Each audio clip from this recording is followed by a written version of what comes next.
Yesterday, I told a story about how I lost admin access to my Facebook group with over 3,000 members. Today, I want to talk about the bigger lesson because the real issue isn't Facebook, it's digital ownership. So I also asked the question, if every platform disappeared tomorrow, what would you still own? Let's put that back up. So, number one, social media is borrowed land. If we did not learn anything from the first TikTok scare, we learned that people lose their followers like this that quickly, and many were unable to pivot when the first TikTok scare happened. TikTok was down all of about 12 hours, yet and still, many of the people who had a TikTok shop had no way to pivot. So that was our first telltale sign that you need a backup plan. 2, platforms change rules often. The biggest example is like Instagram. 1 minute they're pushing carousels, the next minute they're pushing stories. Sometimes they're pushing the reels or the broadcast feature on Instagram. You're constantly having to move with the algorithm. And sometimes if it's you don't have the bandwidth to keep up with algorithms across platforms. 3, accounts get hacked.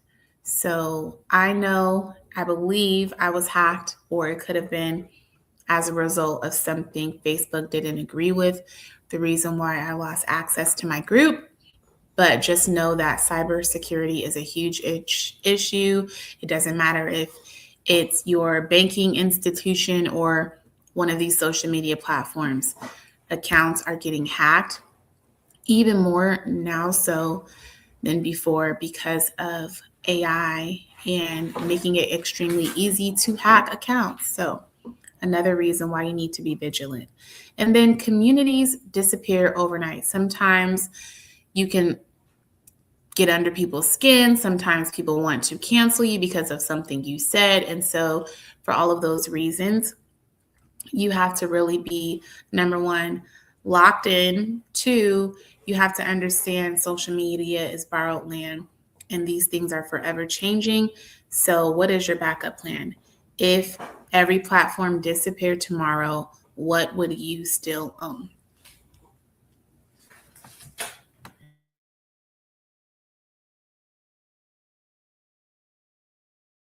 All right, I want to talk to you now about the 3 types of platform risk. Let me see if I can get this thing opened. It's a little slippery. Here we go. There are 3 types of platform risk. Today we're using a whiteboard. 3 types of. If you guys are watching the replay, comment replay. If you are watching live, comment live. And speaking of platforms, let me know which platforms are you currently using. I would love to hear your responses later in the chat. Are you using Instagram, Facebook? What are they? Let me know. Okay, so 3 types of platform risk, starting with number 1. You have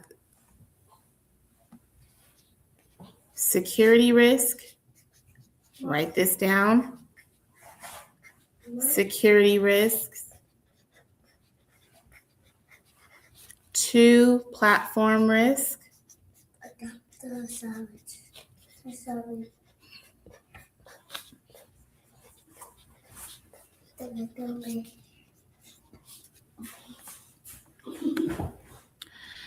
3, attention risk. I'm going to show you guys these in just a second.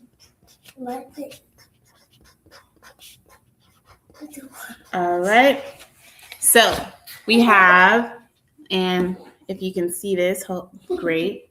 We have number 1, security risk, 2, platform risk, and 3, attention risk.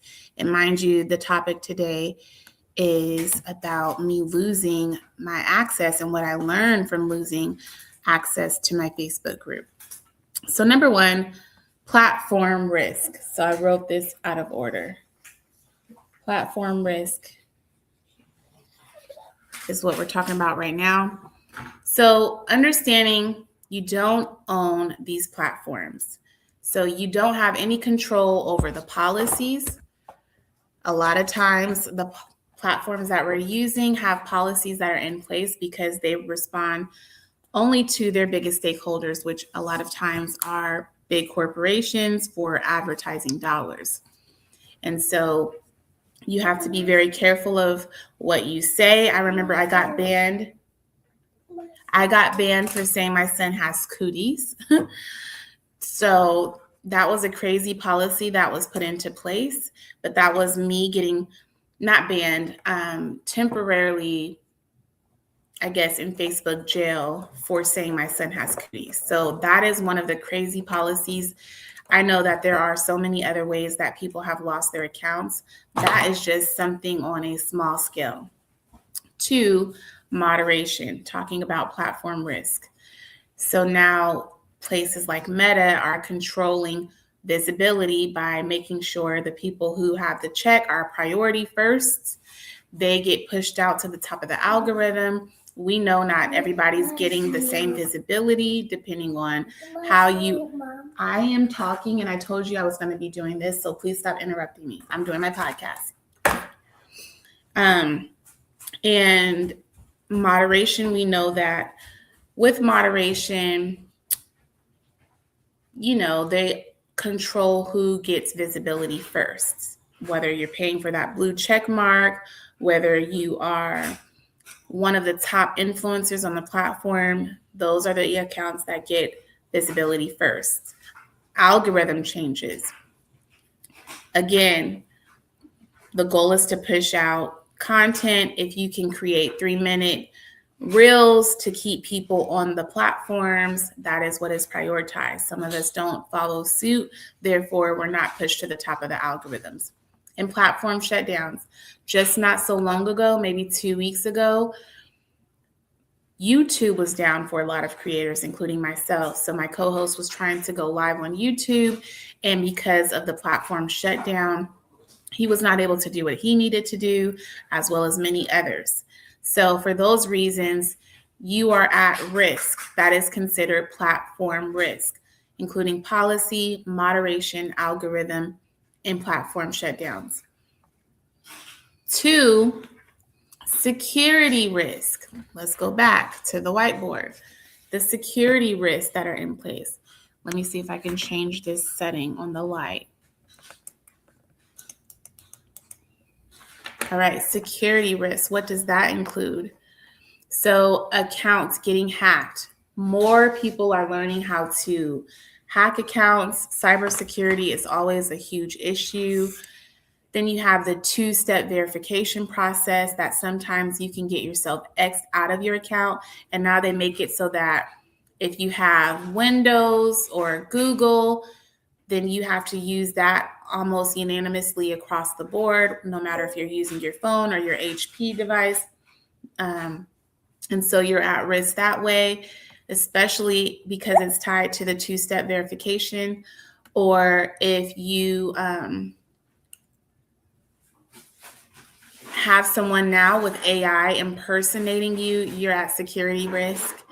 Or, you risk being reported. So then someone who just doesn't care or jive with you can report you, and then you're at risk of your platform getting shut down. So those are potential security risks. Hold on, you guys. I am going to put a short intermission up here because I did not... Hey, book lovers and readers, I am Lex Between the Lines. I am a reader, a reviewer, and a podcaster, and I love to talk about the books that I absolutely enjoy. Between the lines, where every love story shines, dive into worlds of joy and bliss. Let these tales you can't dismiss. Lex Between the Lines, where books and romance intertwine. Get lost in stories that touch your heart. Lex Between the Lines, a brand new start.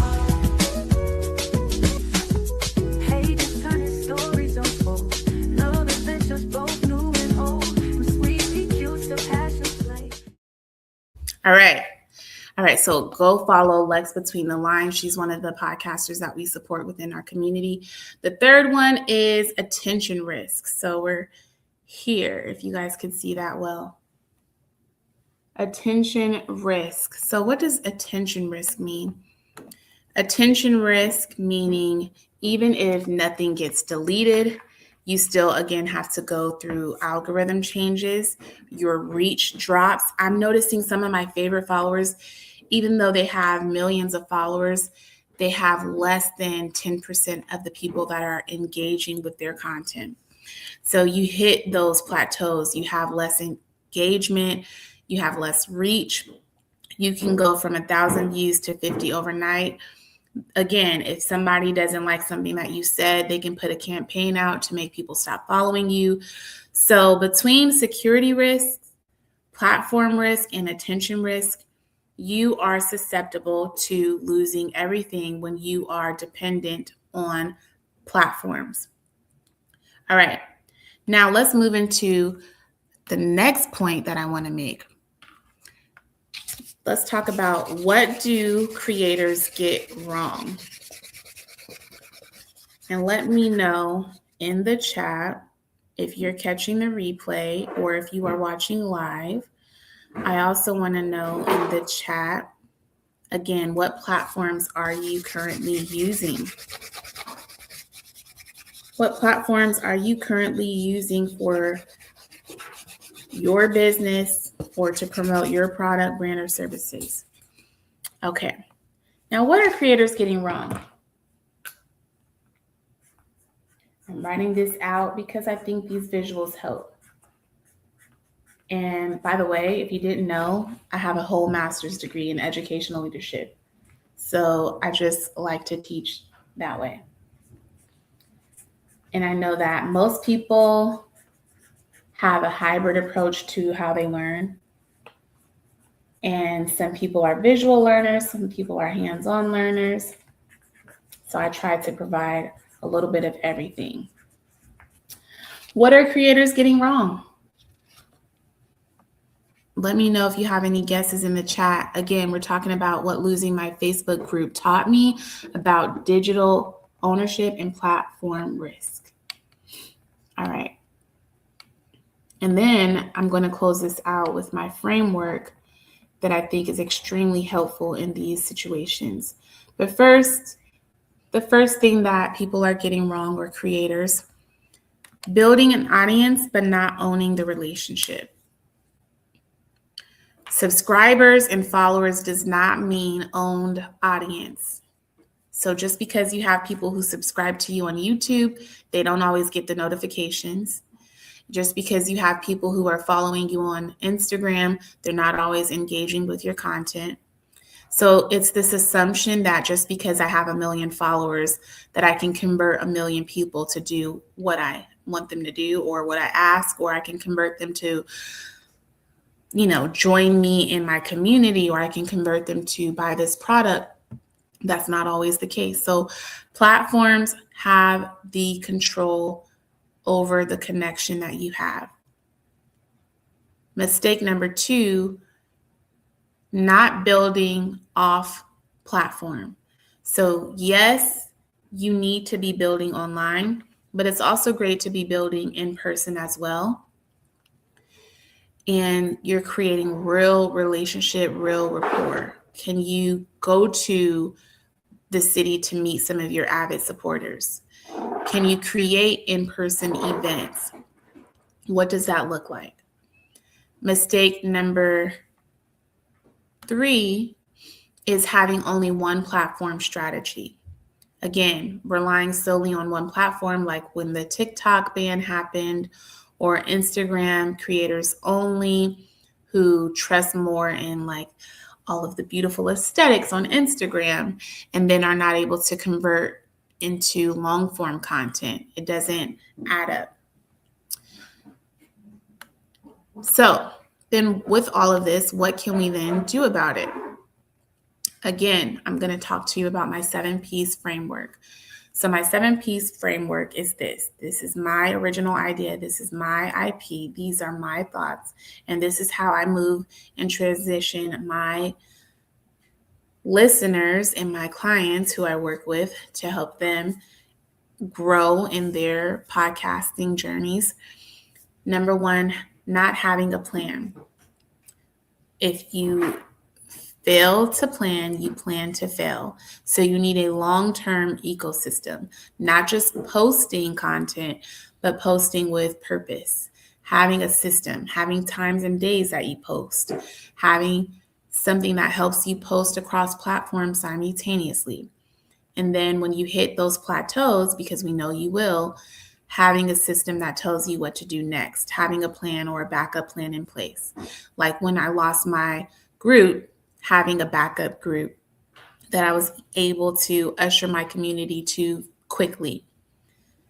2, production, meaning you create content that you can reuse everywhere. For example, one podcast episode can easily be repurposed into clips, a blog, an email blast, and a few shorts or reels.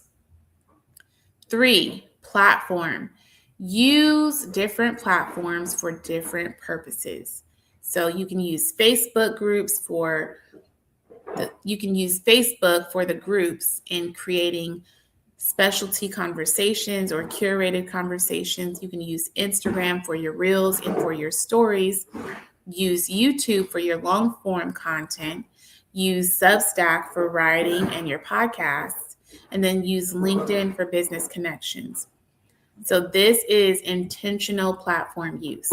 The 4th P in my framework, track everything.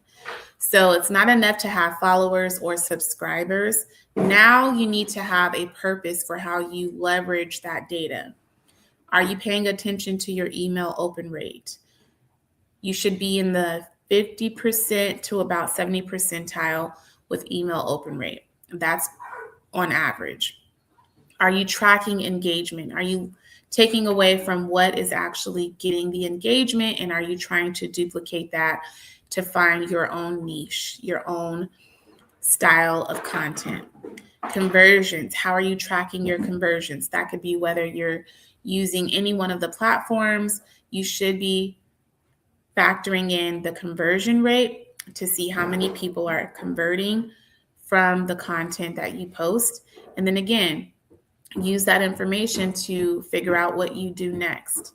Again, it's not just enough to have a follower or someone subscribe to you. I know we like to boast and brag about those numbers, but those numbers at the end of the day are surface and very vain, and you should be tracking things that are deeper and more analytical, like the data about the email open rate, the conversions, and the engagement. All right, that was number 4. 5 is promotion. Your audience should know where to find you, and even better if they know where and when to find you. So if you have a consistent schedule that you upload your shorts or you record your podcast episode and the episode goes live, it's great when they can rely on your content schedule. 6, every content creator hits a plateau, whether that is slow growth, burnout, or algorithm drops. Expect it and plan for it. And then 7, pivot. Because we know the plateaus happen, how can you pivot? You should have a plan A, a plan B, and a plan C. In the event that the first plan doesn't go right, you should have something else that you can easily fall back on. The 5 things every creator should own. Okay, again, if you're new, we're talking about what losing my Facebook group taught me about digital ownership and platform risk. So yesterday, if you did not catch the live, I went live to talk about losing my group of 3,300 plus members. Today, we're talking about what it actually taught me and how you can take this information to better plan for yourself. So, number 1, the 5 things every creator should own. I'm going to put this on my whiteboard. And again, let me know what platforms you guys are using and if you are catching this replay or watching live. 5 things creators should own. What do you guys think the first thing is? Let me know. If you had to guess, based on what we've talked about, what do you think the number one thing is? Email list. If you answered email list, you are correct. Number 1 is an email list. You can move anywhere if you have an email list. So you can move to Mailchimp, Beehiiv, Substack, ConvertKit. I've used at least 3 of the 4. I don't think I have a lot of experience with ConvertKit. 5 things every creator should learn. 2, a website. I've used Weebly, I've used Wix. You should own a website. And now I'm using Lovable, and I get my domain from GoDaddy, which I highly recommend. All right. Your website is your home base. That's where you can have the pop-up for the email lists. That's where you can direct and convert people to buyers or to long-term listeners. So you need to have a home base. If you don't know, my home base is plantopodcast.com. I'll put that up for your reference. Go check us out. All right. Number 3, we're talking about what 5 things every creator should own. 3, a content library. You need a content library where all of your assets live. I use Google Drive for the most part. Of course, I have all of my cloud backup drives for using platforms like StreamYard or Zoom or Google. And then, of course, you need to have a hard drive or a thumb drive. Do not just rely, even with like Facebook, all of my lives, they disappear now. Those are the new terms of Facebook. Your lives will be archived. So you should have a backup place for where you house your lives. Content library is number 3.